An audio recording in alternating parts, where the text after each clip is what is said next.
Welcome to Messy Liberation, the podcast that dives deep into feminism, business, and personal growth. I'm Becky Mollenkamp. And I'm Taina Brown. Get ready for another messy conversation through the eyes of two intersectional feminist coaches. Let's get messy.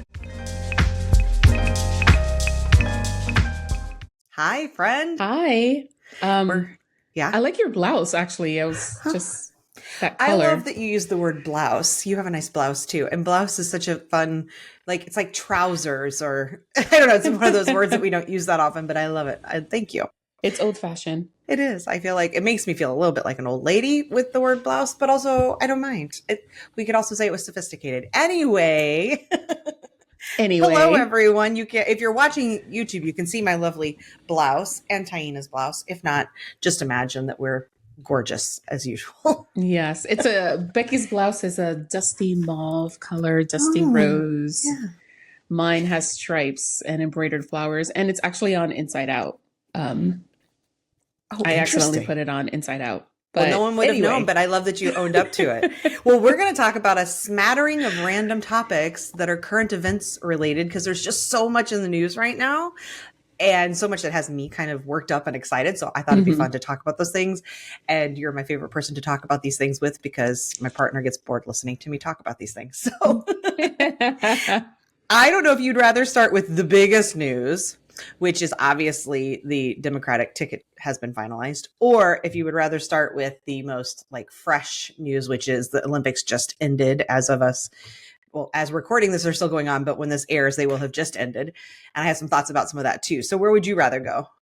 I'll let you pick, actually. Ooh, I can go either way. Okay. Well, let's just talk Olympics first then. And then we can keep our politics at the end. But just know, if you're here for the politics, that's coming next. Oh, it's But then coming. again, the Olympics are also quite political because the two things I wanted to talk about, although I think we could also talk about some fun stuff, because I would love, if you've been watching any of it, I'd love to hear your like favorite moments.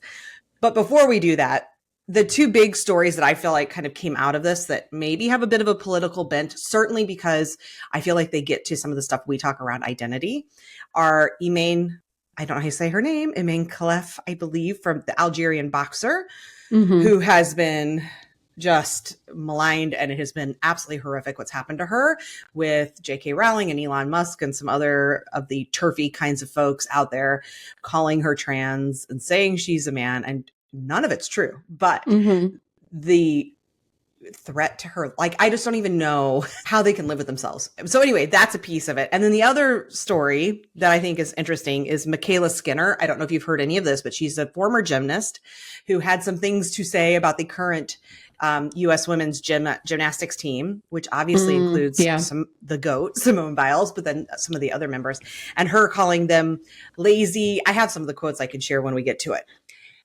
I think the interesting thing in both of these cases is the way white folks wield their power, and that the folks on the other end of this are obviously people of the global majority, and the way that the framing of some of these things has been very interesting. So have you followed both of those stories, and do you have thoughts? I definitely have thoughts. I will say I am not... how do I say this?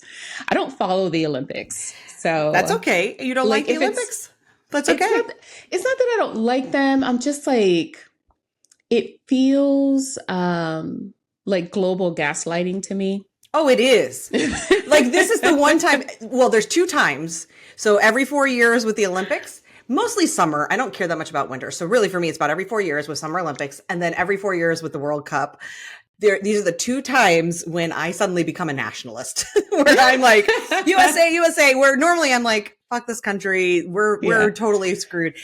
Something comes out of me and I'm like mispatriotic. But believe me, I completely agree. It's like ridiculous what we do in the displays of nationalism and the ignoring of all the problems that are going on in the world, and the way that like NBC frames everything with this like, look at the world. We all just want to get along, and aren't we? All? It's just like, we're all in this together. Again, that whole like, ideology of just like, we're all equals on this equal playing field, and doing this together. I don't follow them.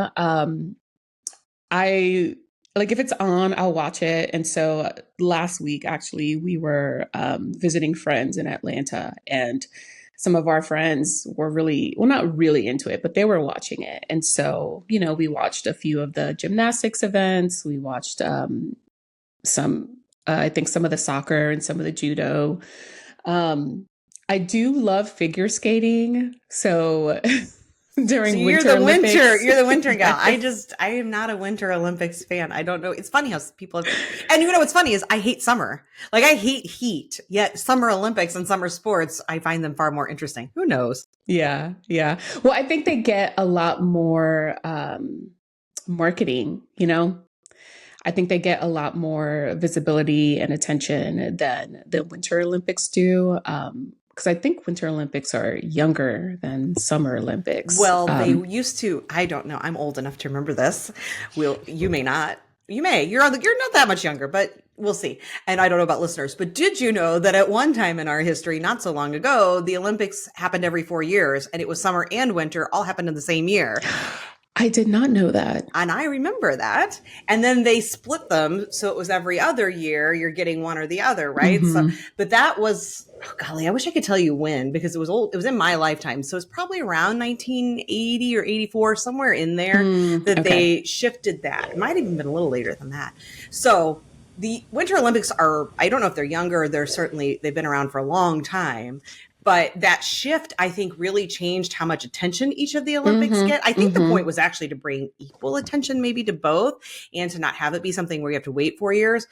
I kind of don't like that they did that. But anyway, that's probably neither here nor there for what we're talking about. Yeah. So anyway, all that to say, I don't follow the Olympics, but I have followed a little bit those two specific incidences because you know it's all over social media. So I do have some thoughts, and I will just preface that by saying that these are my semi-informed thoughts. They're messy thoughts. They're messy thoughts. There you go. Exactly. I feel like we shouldn't even have to preface that every time. Just so you know, listeners, it's always our messy thoughts. That's just where we're at a reminder. Yep. All right. So what are your thoughts on all of that? Well, Imane, I posted on social about that as well, about J.K. Rowling, saying that I think I'm at this place with J.K. Rowling who, you know, just first of all, fuck J.K. Rowling.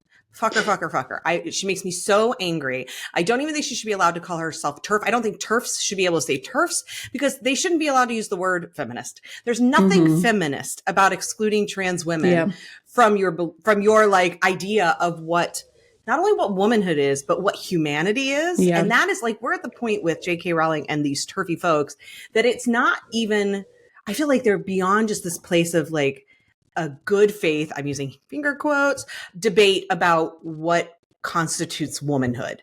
They are at a place of, they are like saying that a trans person is not human. Like that is I feel like the message that they're at this point doing. And like when you start to question like the humanity of someone, you are not a feminist. There's nothing feminist about it. So that makes me mad.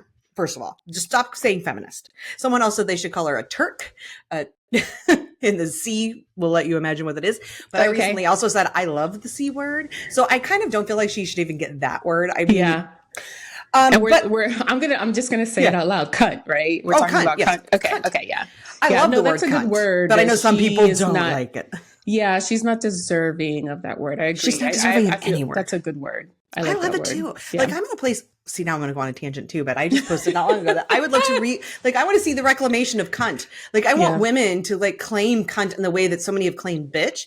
Like no man gets to call me a cunt, right? No cis man, but I love that word. So anyway, my problem, what I was saying about J.K. Rowling is that I feel like we're at a place of needing accountability for the likes of her and Elon Musk and these people who are putting someone like Imane, I hope I say her name right, Imane Khelif, in a country where being gay is illegal.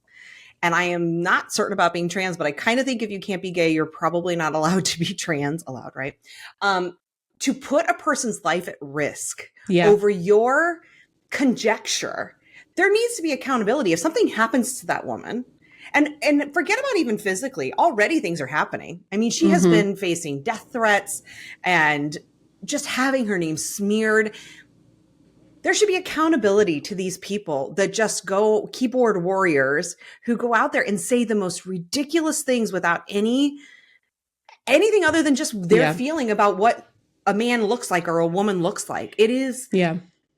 awful. And just quickly for anyone who doesn't know, Imane Khelif is an Algerian boxer who is crushing it.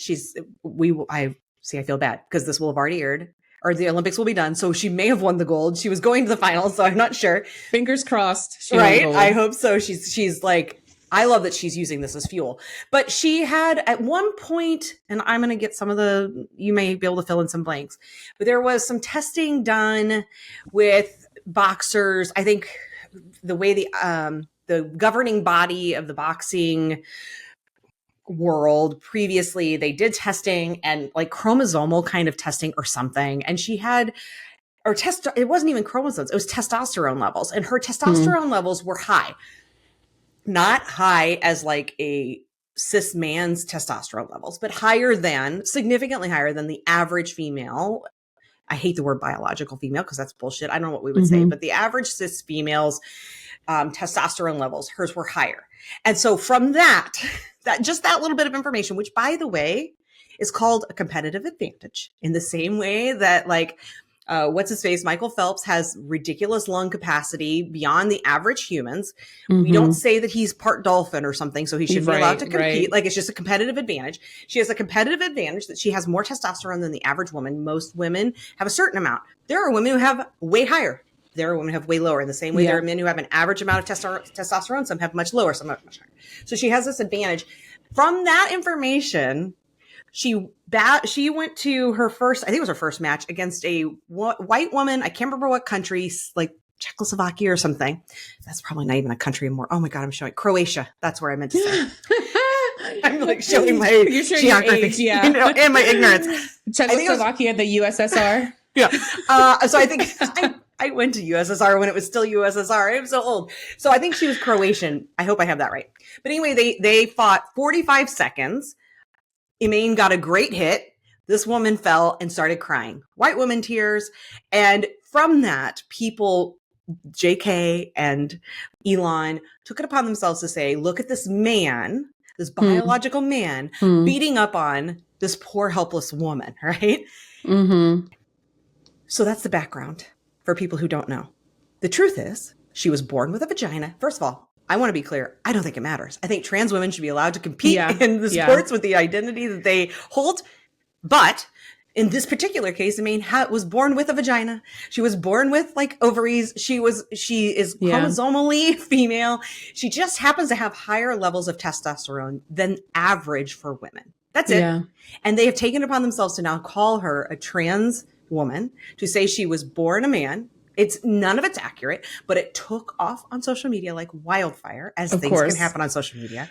And this woman has been subjected to so much hate and hateful rhetoric. And I fear because of the country she's from, although I'm assured a bit by some of the social media responses I've seen from people in the country saying, no, we are proud of her. We know the truth. We will protect her. But it is scary because even if nothing did happen to her, to think what can happen to someone if they are from one of these countries where that kind of information could lead to their death. And then there's zero accountability for J.K. Rowling, Elon Musk, whoever these people are that decide to do that. So my take is fuck J.K., fuck Elon, but that's always been the case. But in this particular case, we need to start talking about what does accountability look like when you make these kinds of comments and you have that kind of platform. Yeah. If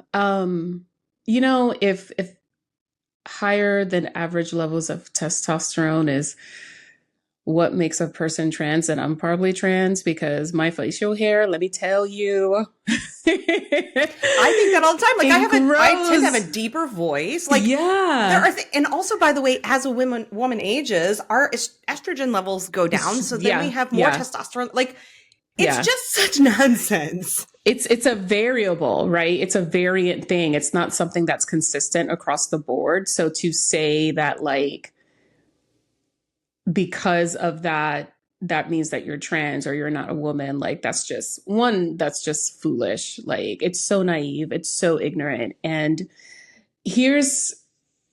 I'm gonna bring in just a little bit of like theory and academia into this, right? So like, here's the danger with people who call themselves feminists and but are exclusionary, such as J.K. Rowling, right? The argument that if you are not naturally, in air quotes, born with a vagina and assigned the identity of women or female at birth is essentialist. And what that means is that that it's making that part of your identity essential to your existence as a human being. When we get into conversations about, or when we get into prescribing identities to people and saying this is essential to who you are, one, that erases the complexity of the human experience, right? Because there is, outside of just being a human being, there's nothing essential about us because we grow and we evolve over time. Our identities shift and change because our identities are not just how we feel about ourselves, but it's also how the world perceives us and how that in turn continues to shape how we feel about ourselves, right? It's this cyclical thing. So to say that like, one part of you is essential to who you are, it completely erases that dynamic. It completely erases that cyclical nature of what it means, the complexity of what it means to be a human being. So when it comes to people like J.K. Rowling, one, like, yeah, I totally agree that she's like not just being what we could call like a traditional turf, right? Again, in air quotes, right? But she's also attacking the humanity of this person, right?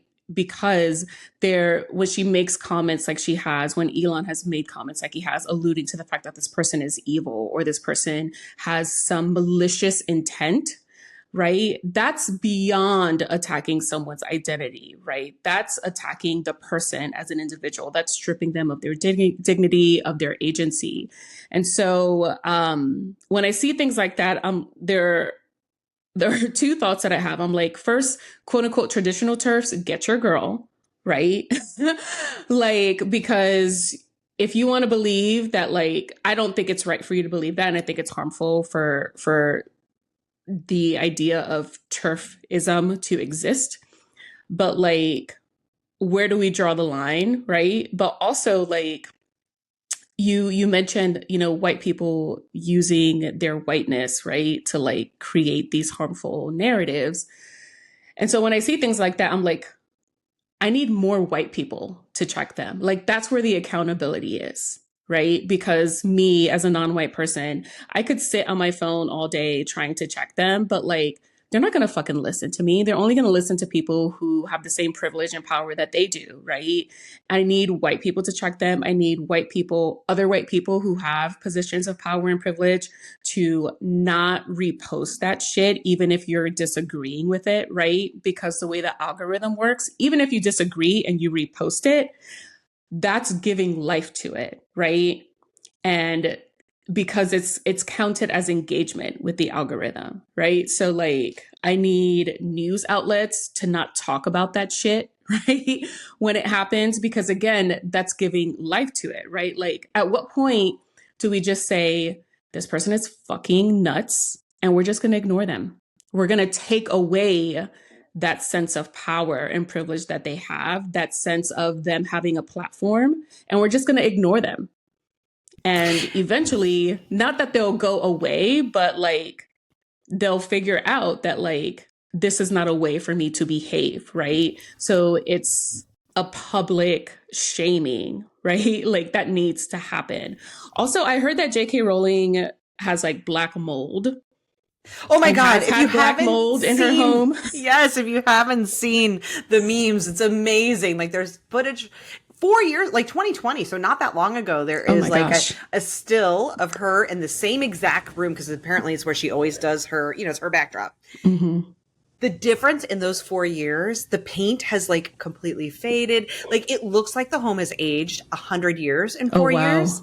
And so I love it because, and the walls like have this black mold creeping up. Like it went from this beautiful space with dark green trim and everything to like a creep house. And it is wonderful because it is like, the house is attacking her. Like it knows. So for the white women, I agree, need to do more. But thank God for the black mold also showing up to help take care of this problem. And when you talk about that too, it makes me think of Trump. Like we do, like the media needs to stop covering this idea of like giving these notions, these thoughts, mainstreaming them as if we talk about them on par with the counter opinion, as if the counter opinion has equal weight, when it is like one is saying, you know, like instead of that, let's compare it to like one person saying dogs are disgusting, should be eaten, should be beaten. And someone else is saying like dogs are great. Like those are not like counterpoints. It's not the same. Right. It's not the same. If one person said, I don't really like dogs, and someone else says I like dogs, okay, these are sort of equal ideas. But to say, I like dogs, and someone else say, I think dogs should be beaten within an inch of their life, strung up, like whatever, right? That is not we should not be giving equal weight. And I totally agree with what you're saying. And I want to talk about this even longer, except that I want to be mindful of time. So I'm going to move us to the next thing, which is the Simone Biles thing, because it relates to this in the media piece. Because the biggest thing, so quick background on this, Mykayla Skinner, who was an athlete in the Olympics in 2020, she was a gymnast on the same team as Simone. Obviously, in those Olympics, Simone had to leave, right? Because was it 2020 or 2021? Whatever that year, they had the COVID Olympics. But so she had to leave because of the spins or whatever they call it. But she's back again, at like the oldest, I think, ever, 27, to win all these golds. She's amazing. She's clearly the GOAT. Mykayla Skinner is sitting at home. She didn't make the team this time. She retired after the last Olympics.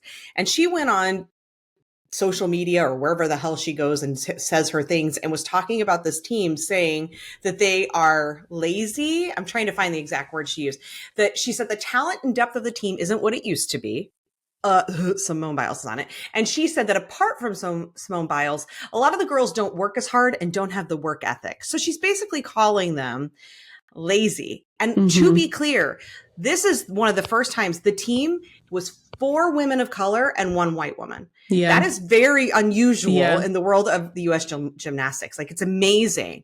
But this is a white woman, Mykayla Skinner, calling this team that is primarily women of color lazy and lacking work ethic. Yeah. Is not only tone deaf, it is wrong-headed, ignorant, racist. I mean, let's face it, it sounds incredibly racist. Yeah. And so she got, rightfully so, a lot of pushback. People saying, what the fuck are you doing? That's not okay to do. And she did issue an apology. Okay. But I don't know. I didn't read the apology, so I can't say, but my guess is it's probably a white lady apology, but who knows? So then when the women go on to win a bunch of golds, Simone posted a photo. She has a large platform that said something like just a bunch of like lazy, unmotivated winners or something, right? Something that was very clearly directed at her. Now Mykayla has gone on social media with her white woman tears. Oh, God. Asking Simone to retract it because her life is being threatened. And don't you know this is like, right? That whole thing. And the thing that's pissing me off, all of that pisses me off, but that is also so par for the course. I'm so used to the white woman tears and the like, okay. But the piece that pisses me off is what you just mentioned, is the media framing of the issue. Good Morning America just happens to be one, but this is not the only one. But there are so many places where the framing of this is now Skinner, who's a mom. Right? They're posting here. Skinner, the mom of a 10-month-old, said, Simone, I'm asking you directly and publicly to please stop this. Please ask your followers to stop. The whole thing talks about her. There's no mention, no direct quotes of what Mykayla Skinner said in the first place. There's only an allusion to what was said. And the entire thing is about how Simone needs to do better now. And that is the framing that we're seeing everywhere, is like, oh, Simone should be the better person here. Simone needs to do a better job. Right. So go ahead. It's the media framing that's pissing me off about this particular story. Yeah. I think aside from how it obviously feels very like racially motivated. And I say that not accusing Mykayla of being like, oh, look at those blacks, right? Like, Of course like not. it could be just an implicit bias that she may not be conscious of, right? Because of I think the that's far more society. common. Yeah. Right, exactly. That is far more common, right? But besides that, like, I feel like gymnastics, especially like competitive gymnastics, is a team sport, right? And so you don't fucking do that to your teammates. Like, Not even if you're just retired, right? even Like, if you're exactly. Yeah. retired, like, I just feel like it's just bad sportsmanship to be an ex Olympian, take this platform that you have to call out people that you once competed with, right? To talk about a team that you're no longer a part of and to talk about them in a negative way. Like, even if that is your opinion, keep that shit to yourself. Like, this is not the time to bring that up. Also, you know, Simone's, as you know, I saw like headlines of like Simone's clapback and things like that, which it very obviously was. She didn't specifically say Mykayla's name, right? But everyone knew what it was about. But like, um, if you if you are now on the receiving end of just like negative attention because of something that you fucking instigated, like have that private conversation with Simone. Like, why are you putting that out in the public? Like, you're basically like shoving her into a limelight that she did not ask for. And now the responsibility is on her, right, to correct this mistake that, again, you instigated. So, this weaponization of white tears, like, that's when people say things like, oh, it's systemic racism, like this is what we're fucking talking about. We're talking about the implicit bias that will think of people of color or non-white people or black people as inherently less motivated, looser work ethics. We're talking about systemic racism as the weaponization of white tears to force someone, right, to comply or to behave a certain way to get a result, right, which is manipulative, at best manipulative, at worst completely racist, right? So like that whole thing, like it's just, aside from all the racial politics, like I can deal with the racial politics, right? Because we deal with that every day, but like the whole bad sportsmanship part of it, like that to me is like salt on the wound. Cause it's Yeah. like, not only are you a racist bitch, but now you're like, you're just a bad athlete. Yeah, she Like, seems like I mean, it really smacks of sour grapes. Of like, yeah, I want to be there and I'm not. I mean, that's what yeah. you. So whether she means to or not, that's how she comes That's how it across. comes across. Which is Yeah.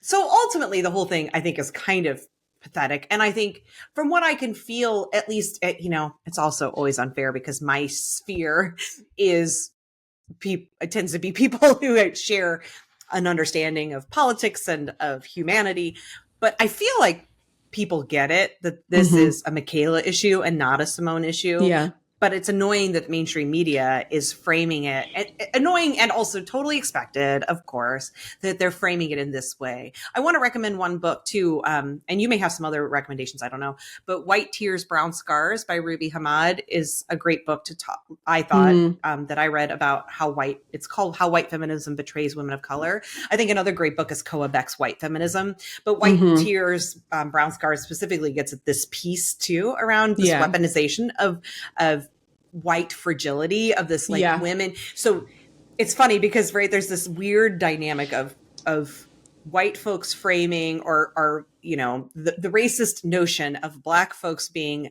lazy or having a bad work ethic, and at the simultaneously that black women are strong. Yeah. Right. Yeah. And so there's this weird thing that happens. So I think this story just kind of shows it so well, where it's the framing of it is that this white woman says that these black women on this team are lazy.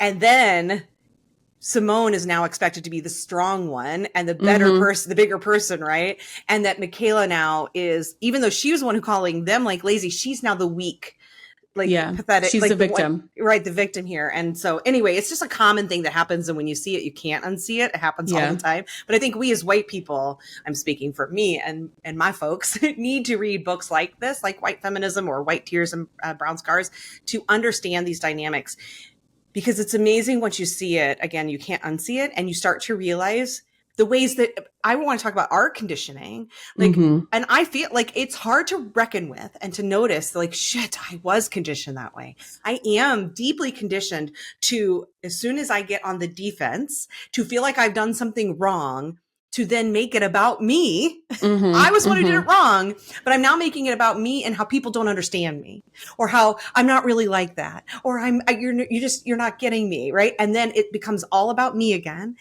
And all that's doing is like pulling people in to try to put them on my side. It's Yeah. all part of the conditioning we get. And we Yeah. want to think we're above it, but I have found the ways I have done this many times and how it still shows up for me. Because Yeah. I still, like any of us who are in this journey, this messy liberation journey, you're gonna step in it. And I step in it. Oh, yeah. And when I step in it, like the defensiveness is the immediate thing of like, oh no, like you don't understand. And then when you start to feel that overwhelm of like, they don't understand me, the tears start to come. Mm-hmm. The like, I feel small and weak, and I need help and make me feel better. We want the person that we've harmed to make us feel better. And that is not what needs to happen. And it is our responsibility to unlearn that conditioning. One, to understand it's not our fault. It's not my fault that I received that conditioning, but it is my fault if I don't learn and do better. Yeah, absolutely. Absolutely. And I think, in situations like this, like it becomes such an interpersonal issue. And when the focus is on the interpersonal aspect of it, that we lose like the bigger picture, right? We lose how this is actually a function of how society works, right? Of the society that we live in. And it's, there's a difference between intent and impact, right? And I think people lose sight of that. Like your intention, right, may not be to be racist, to say something racist, to participate in a racist system or structure, but the impact of your words, the impact of your actions can still uphold that racist structure. It can still uphold those ideas of racial politics and body politics and sexuality politics, right? You can still uphold that by the impact of what you say and do every day. And in a situation like this, it's really important to remember that your intention, like that's for you. Your impact is how it affects everybody else. And so if how it is affecting everybody else is not aligned with the intention that you had for yourself, that you went into this with, then your intention no longer matters, right? Yep. Because then it's out of alignment. Then it's your job to make sure that the impact gets back into alignment with your intention.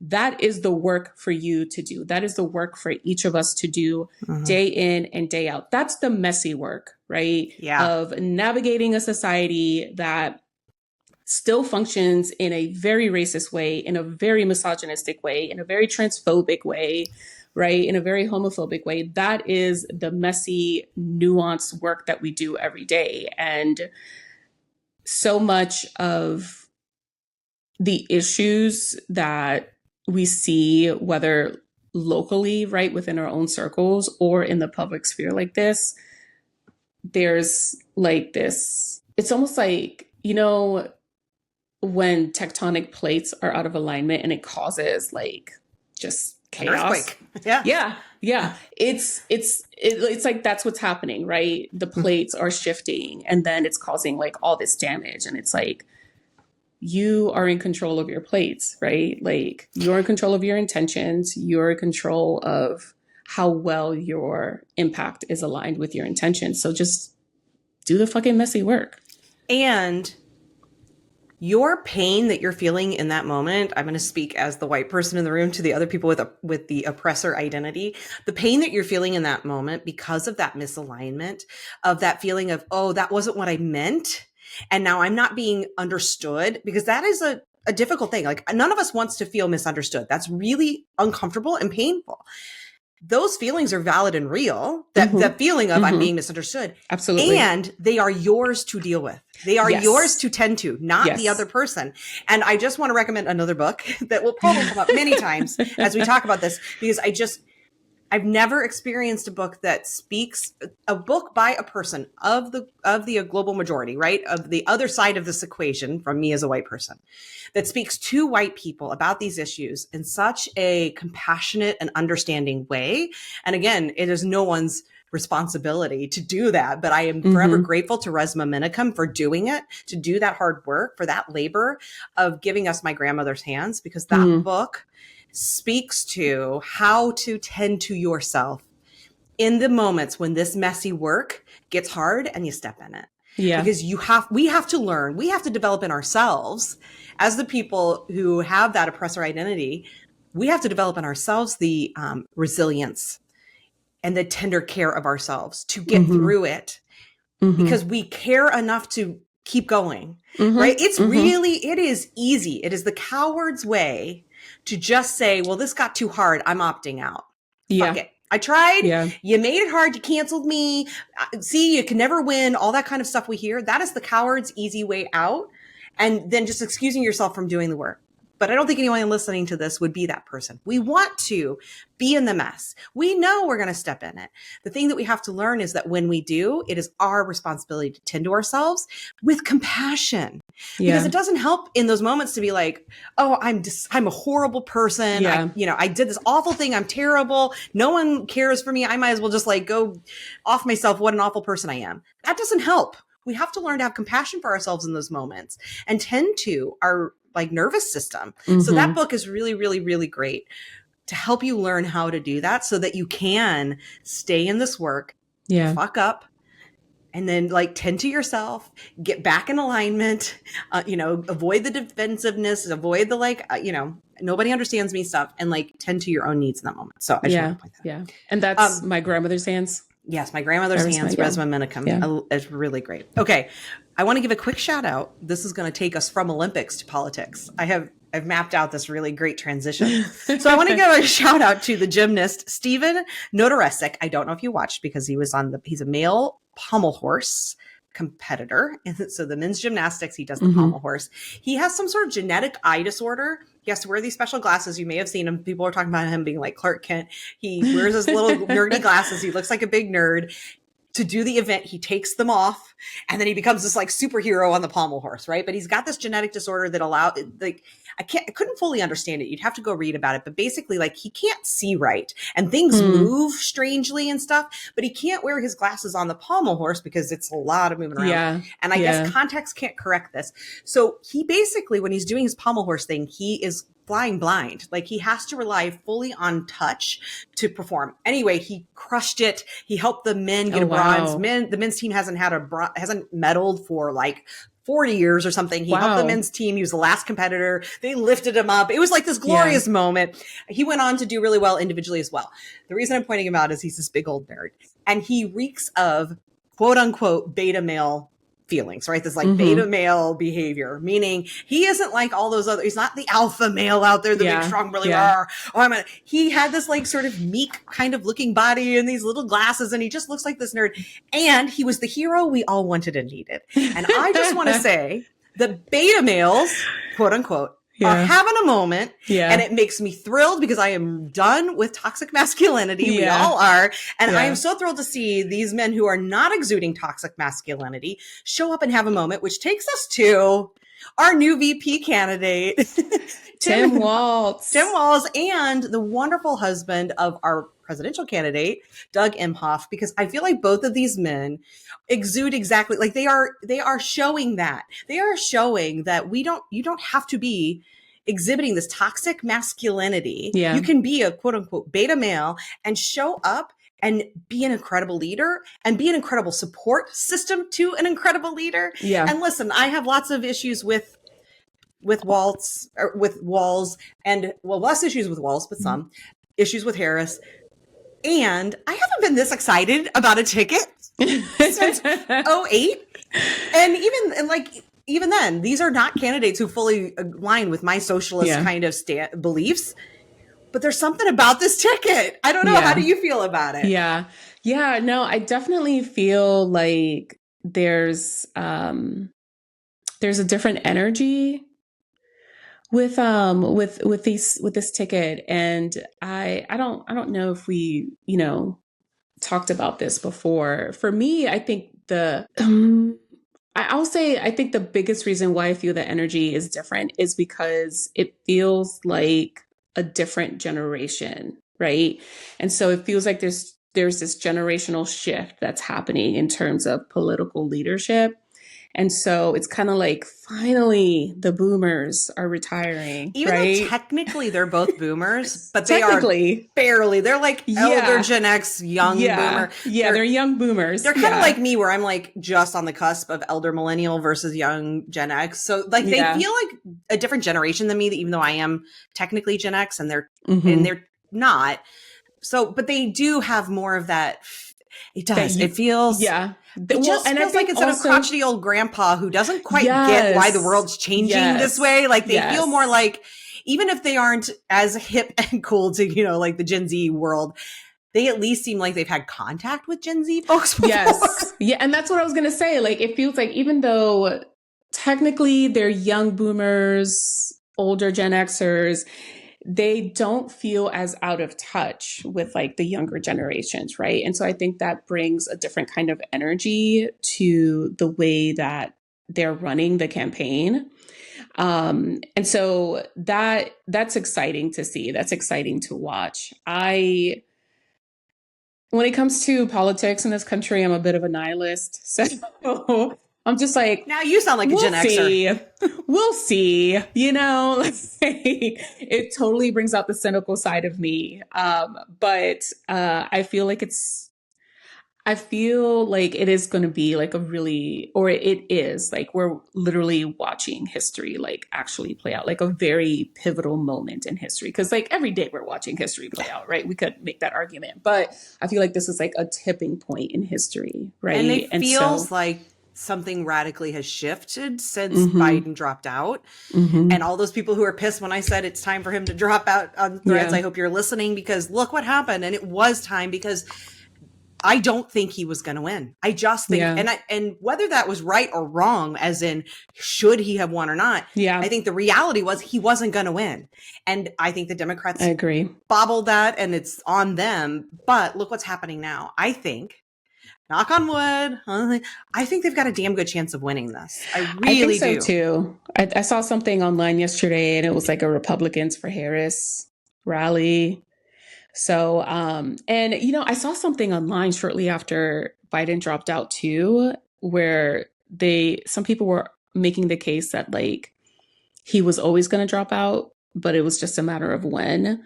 Yeah. And so it was a strategic move by the Democratic Party to like have him drop out after the Republican convention. Smart, because they spent all that time talking about him, and then he's gone, and that's all they have now. They don't know what to do, which is awesome. And they don't have a lot of time to figure it out, which is great. If this was the stealthiest Democratic play that they've known about for a year, kudos.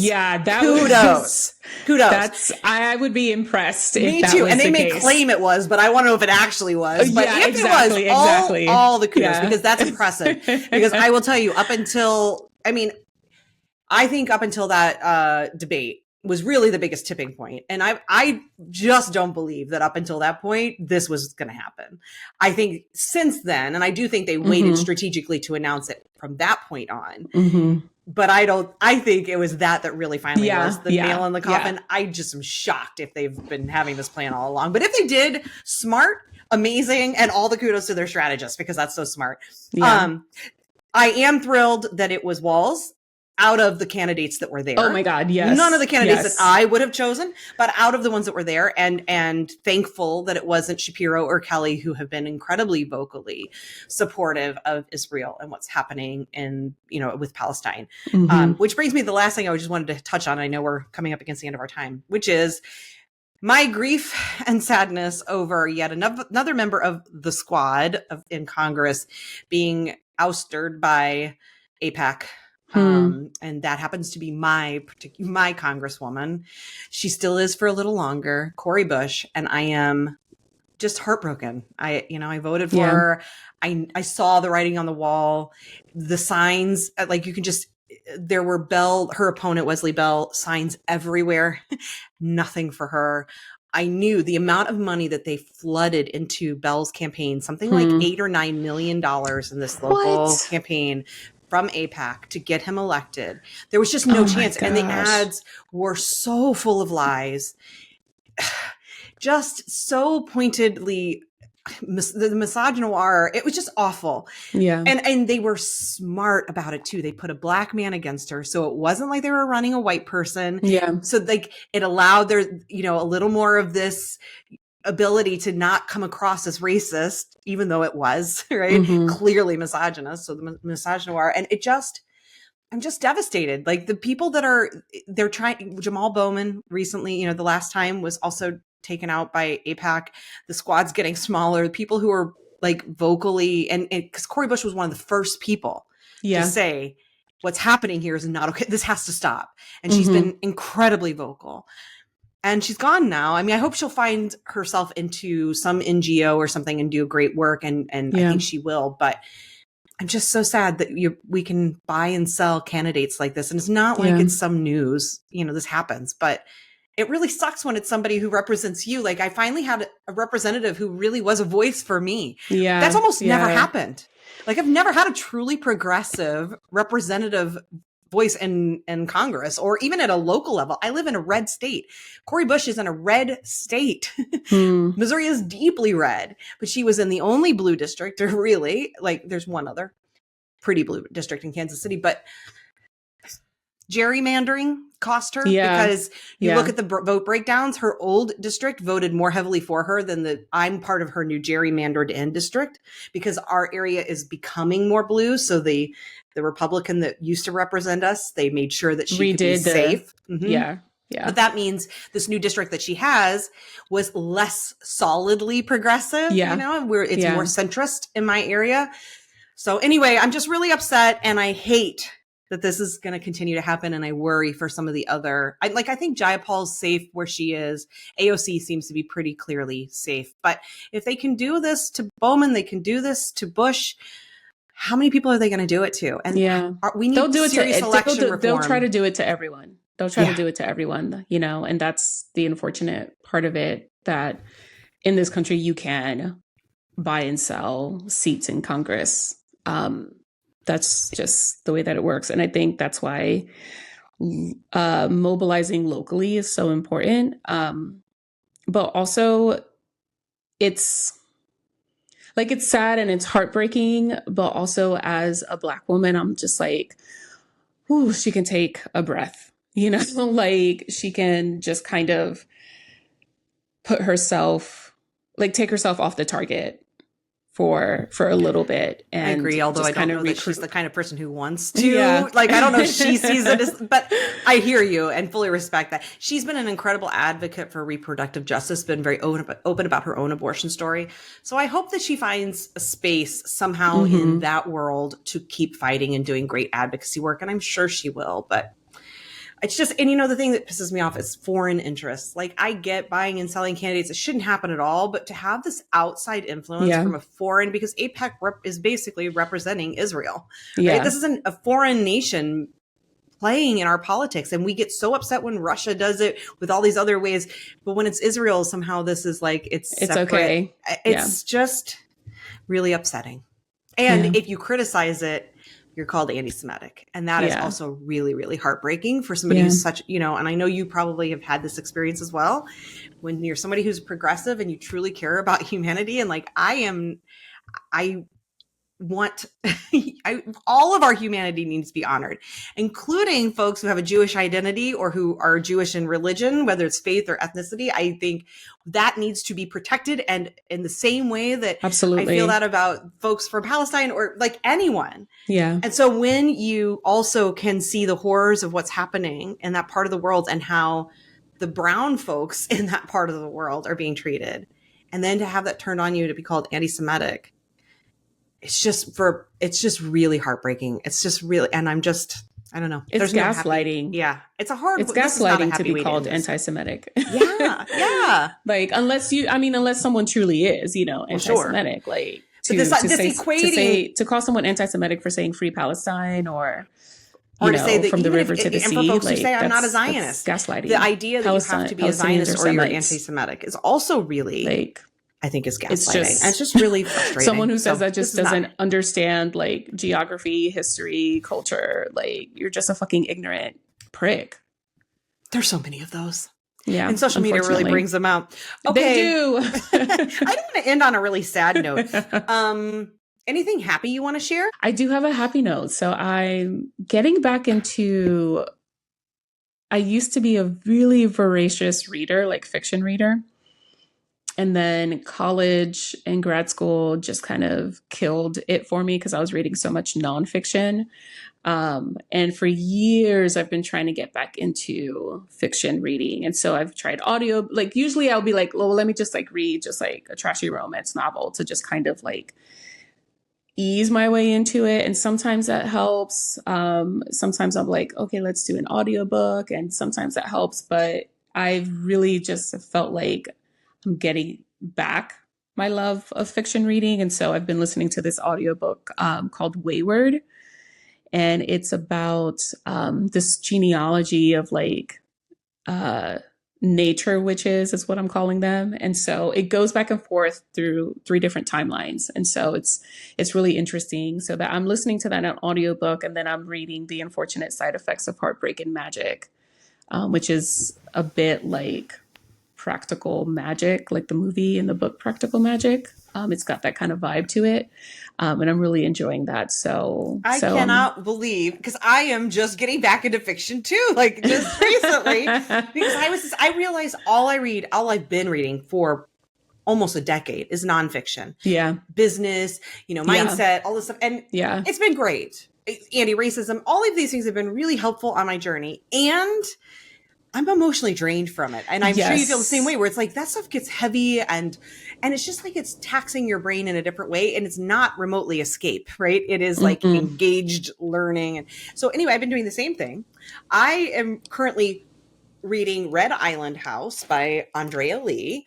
In a print version. I'm not that far yet, but it's just starting to pick up, which is good. Because at first I was like, I don't know if I can finish this, but it's getting interesting. And then I've been trying romance, Taina, which I've never read. Like light romance, not smutty romance. Not that there's anything wrong with that. No slut shaming. I love that's great for people, but I get uncomfortable with that. I just want like light romance, like rom-com is what I would call what I like. Yeah. So I read a book by Tia Williams called 7 Days in August, I think it's called. And it was pretty good. And then I'm now reading my second Emily Henry book. I've now read 3 romance novels in like the last month, listened to. And I don't know, I'm kind of liking it. Like, it's like watching a little rom-com as I fall asleep every night. I listen to part of it and I'm like, it's easy. It just feels easy. It's easy. Yeah. So nice. It's so nice. It's easy. Yeah. Excellent. Well, we'll put our recommendations in the show notes for anyone who wants to check out. Yes. The first one I read was The People You Meet on Vacation by Emily Henry. And now I'm listening to Funny Story by Emily Henry. I liked the first one better. And the Tia Williams one was pretty good too.